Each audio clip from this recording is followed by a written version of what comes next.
ఇక్కడ చూపిస్తున్నదేంటంటే చీక్ బైటింగ్ అండి. ఎప్పుడైనా యాక్సిడెంటల్‌గా నాలుకనైనా ఆర్ బుగ్గలనైనా కొరుక్కోవడంలో ప్రాబ్లమ్ ఏం కాదు. ఎవరైనా అవుతది. నాకు అయింది చాలా సార్లు.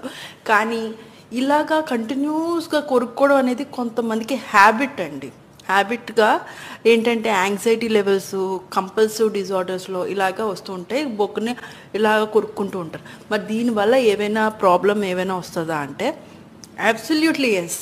ఎప్పుడు ఏదైనా అబ్నార్మల్ ఉంటే గ్యారంటీ వస్తాయి. దీనివల్ల ఏమవుతది, టిష్యూ డ్యామేజ్ అవుతది. ఇక్కడ ఏంటంటే మొత్తం అంతా అల్సర్స్ ఫామ్ అయిపోవచ్చు. దానివల్ల fungal infections, bacterial infections form అవ్వచ్చు.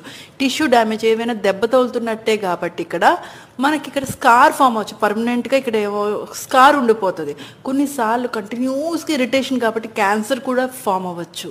ఒకవేళ ఇలాంటివి ఏవైనా మీరు ఫైండ్ ఔట్ చేస్తున్నారంటే ట్రీట్ చేసుకోండి. It's not good.